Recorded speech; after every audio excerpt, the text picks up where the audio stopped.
Ang sarap po. Para walang tapon to.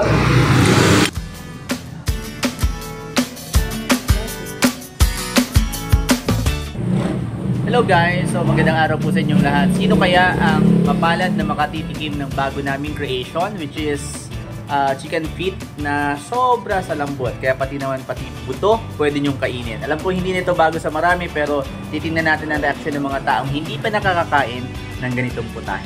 It's me or Papa, it's me, Papa Tom. Cheers! Hello po, hello sir. Kumakain po kayo ng chicken feet? Okay po ba sa inyo? Tara po, Papa, go! Ano po yun, lahat pong makakain. Malambot lahat. Opo.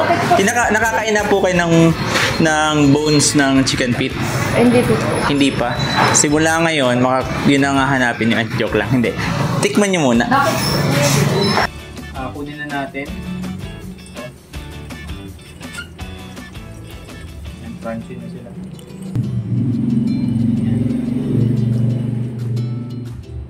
Ganyan, no? Tapos, lagyan natin ng suka. Okay, dito tayo sa labas.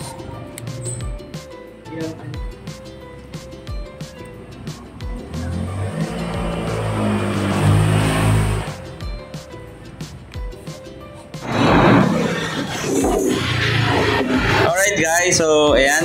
Meron po tayong chicken feet at this is our new creation. Sana malambot, no? Kasi para di tayo mapahiya. Yan. Pero po, ano nga po ulit name niyo po? Ako si Kevin. Kevin. Tapos ikaw naman po. Ako si Madjo. Madjo. So, sige po. Kayo pong bahala. Kahit negative, pwede niyo pong ibigay sa amin yung feedback niyo. Tapos, sabihin niyo lang kung ano yung experience niyo dun sa food natin. So, that is chicken feet na niluto natin ng matagal sa pressure cooker para lumambot yung ano po yung kanilang buto. So, pwede niyo kainin pati po.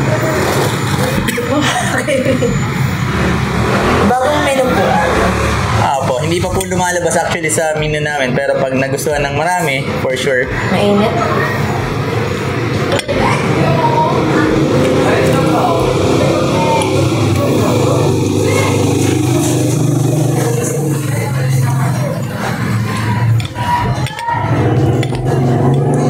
Masarap po.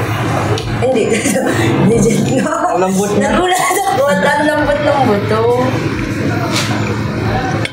Yan po, pwede na siyang wala nang sayang, di ba? Pag kumain po kayo. Ilang minutes po ang ano dito? Yung cooking time actually mahaba kasi more than an hour ang Sarap. ang pagluto. Hindi talaga siya kumakain po nung Dalawa ko nakain. Ay, seryoso? Workmate po kami. Oh. So, first time mo? Chicken feet.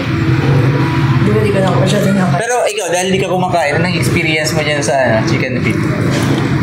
Ano po? Ang haba. Doon ko sanay. Hindi ka sanay, no? Ako na-conscious po. Hindi nakakaya. Naluto po doon sa bahay kasi parang lang, tikim lang ako pag nakakain. Malambot talaga siya.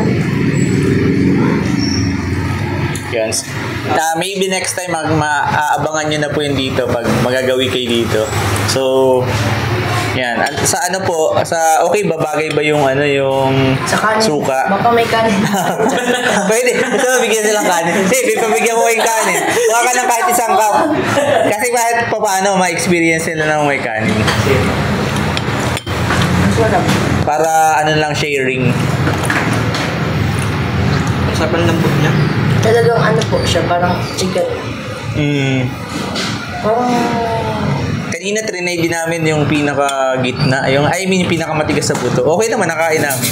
Siguro kung kailangan pa ng konti, mag-extend pa kami ng konting time. Magkano po ang price na ako? Wala pa Wala pa kaming costing. Ang lang namin, yung experience lang na kung meron bang kumakain dito ng ganyan, chicken feet. Yan. Try nyo lang. Lagi po ganito sa boarding.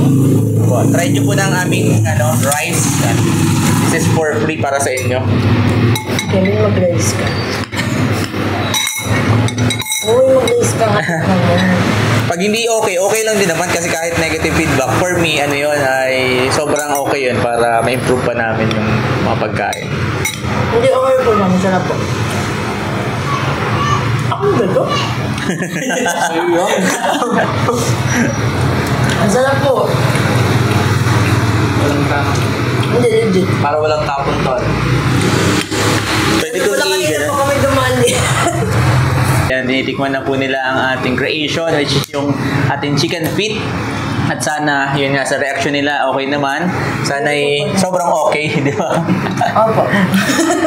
So, natutuwa naman po ako kasi at least, kayo na kinakabahan ako maghanap ng ng kung sino pwedeng tumikim ng pagkain. So, sila yung unang dumating, ay di sila yung nakatikim po ng ating chicken feet. So, thank you guys. It's me, her Papa. It's me, Papa to. Lalo po kayo dito sa Taste and See. Yan.